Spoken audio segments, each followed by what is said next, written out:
Alright, here's my final episode of 380 Auto versus 38 Special and Pocket Guns.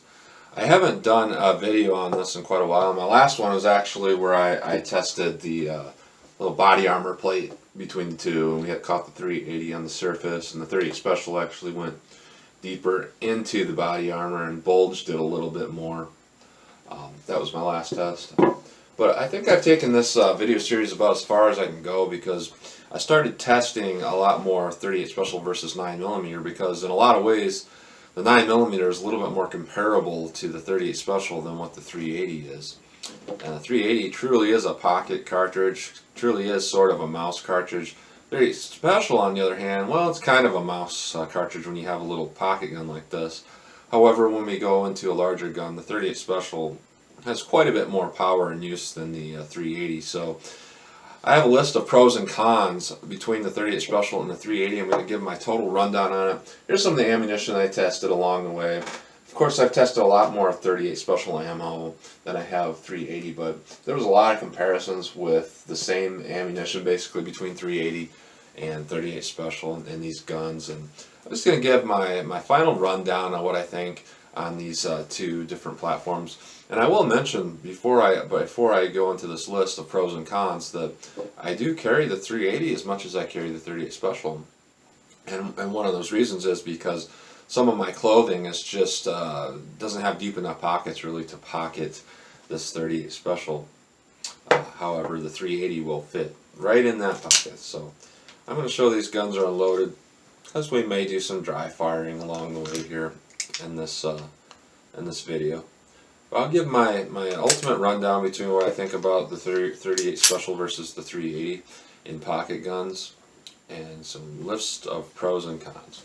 So the first pro on the 38 Special is absolutely reliability. You have very good reliability. You don't got that in the 380. I mean, the 380 can be reliable with the right ammunition.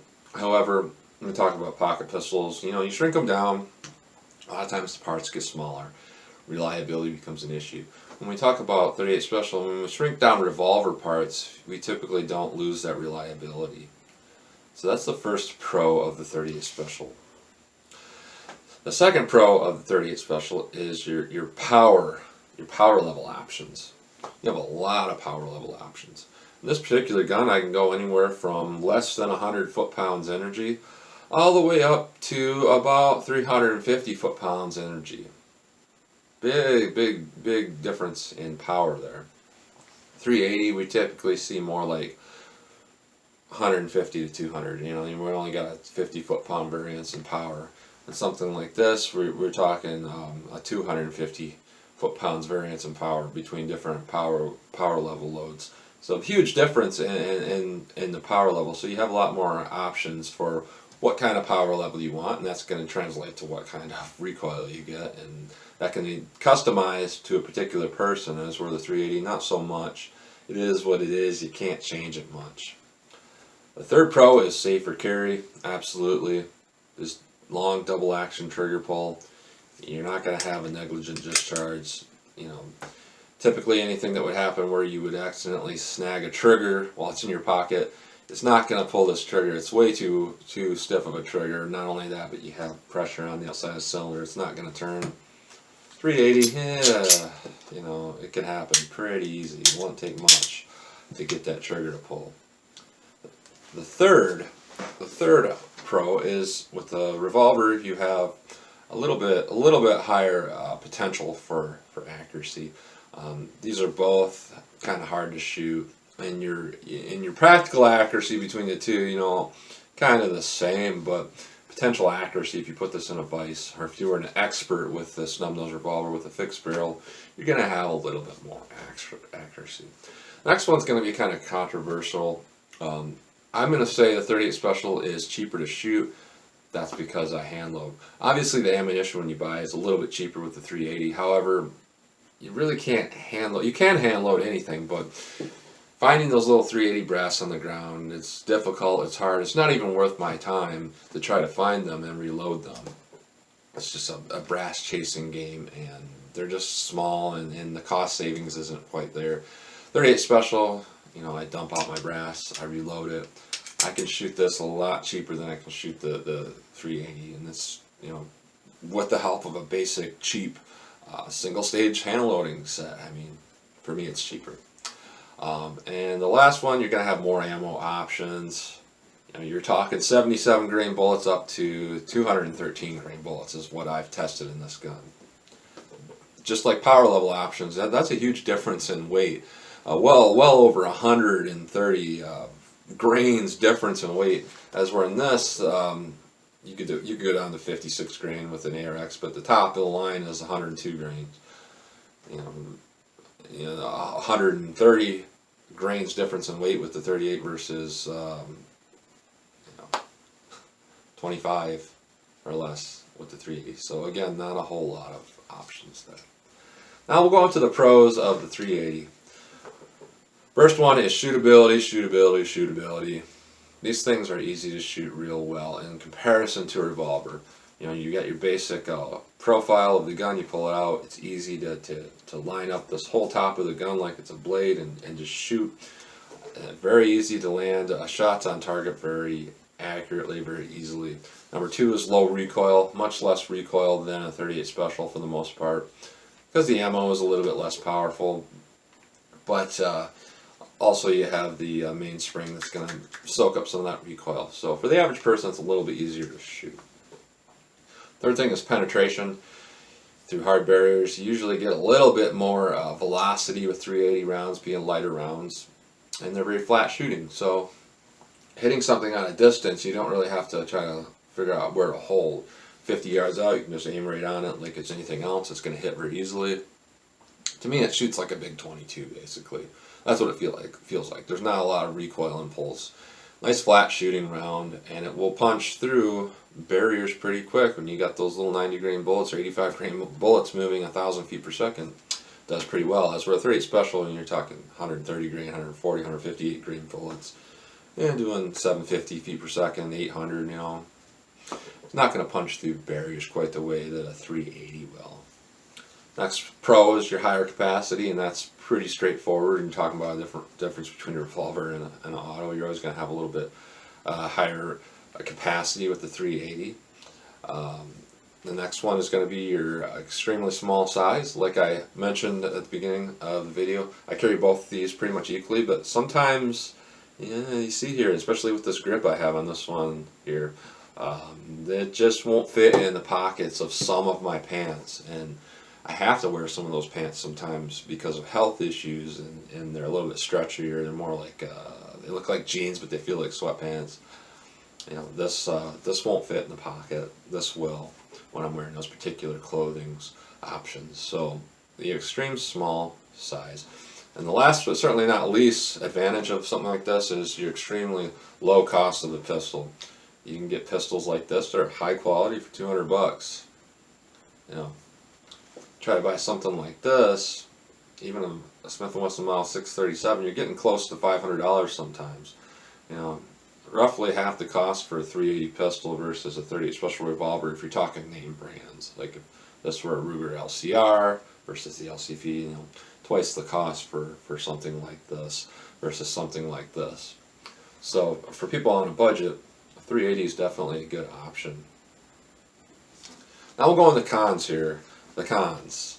The 38 Special definitely takes more practice and work to be able to master it.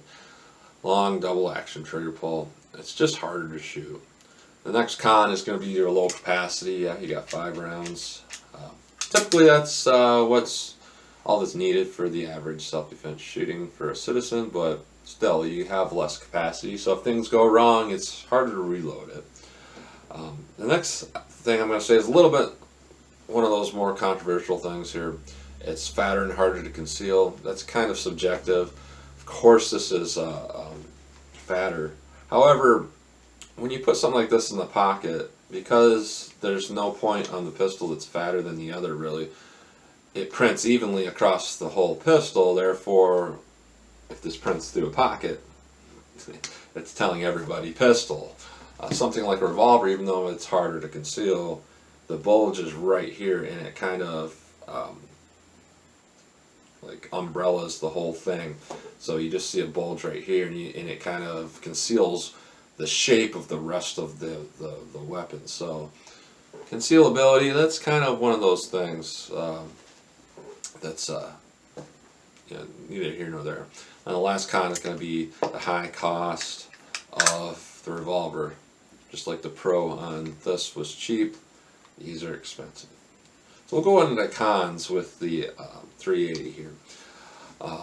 Less safe to carry. I mentioned that before. It doesn't take much to accidentally pull that trigger through a pocket. I mean, it's unlikely. However, there are situations where I know I'm going to be very active in a particular day, and I might be going to a family function, or I'm going to be sitting down. The pistol's going to be out like this, possibly pointed towards the direction where people are. And in those situations, I will go with an empty chamber on that day if I'm going to carry in this type of situations. As where when I'm carrying a revolver, I don't even think about stuff like that. You just try to be careful of your muzzle direction when you're sitting and everything. But for the most part, if it's slightly in the direction of people, I'm not like freaked out that it's going to somehow have a negligent discharge in the pocket, because it's not.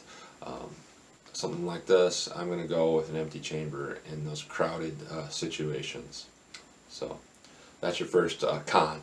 Second con is less reliability. Speaks for itself. I've had quite a few jams in this gun. I've not had any jams in this gun, obviously. Your third con is you have basically less power. Now, stopping power numbers between the two of these is pretty similar. You look at different charts, different ammunition. They both do the job pretty much the same. However, you got less energy in general, less power. So that can be a con at times. And like before, I said that this was potentially cheaper to shoot. This can be more expensive for me to shoot because I really can't hand load it. And ammo, just for plinker ammo, is fairly expensive in comparison to what I can make with the 38 Special, and I can always reload the 38 really easy because I can always find my brass. I can't find my brass with this, so I gotta buy the ammo. So that's subjective though. So my total rundown on the two of these is that they're both pretty good. They both have their pros and cons. It's hard to really pick one over the other. I would say for the most part, when it comes to just power and feeling like I'm well armed, I feel like the 38 Special does a little bit better job because we're shooting heavier bullets. And when we get on light bullets, we're shooting them much faster, just like the Super Vel ammo. That claims 1300, I was getting 1300 feet per second. And a similar weight bullet, even with that Super Vel ammo, we're still talking 200 feet per second slower with the same weight bullet in this. So you're just going to have more power in the 38 Special. So it does make you feel a little bit more well armed than a 380. However, the biggest pro of the 380 is the ability to have a big bullet, and I say big because it is a 9mm bullet, fairly heavy bullet, 100 grains oftentimes, and a gun that is very, very tiny. A gun that's not much bigger than a lot of 22s out there. But we're shooting a 9mm sized bullet. Relatively large, relatively powerful for how small this gun is. So the concealability, the ability to carry this very easily is up there. So that's my final episode of 380 Auto versus 38 Special. I can't say one wins or one loses. I can just simply say that there's some pros, there's some cons. And testing different ammo didn't really give me much insight into the overall performance. What we saw is that we had a little bit more overall energy numbers with the 38. We had a little bit more overall damage to targets with the 38. But we also had a little bit more recoil. 380, the whole takeaway was very easy to conceal, very fast, flat shooting rounds, penetrated real well, but the overall energy just wasn't there. That's my rundown, so that'll be my final episode of 380 Auto versus 38 Special in pocket guns. I hope you enjoyed. So, as always, comment, share, and like, and thanks for watching.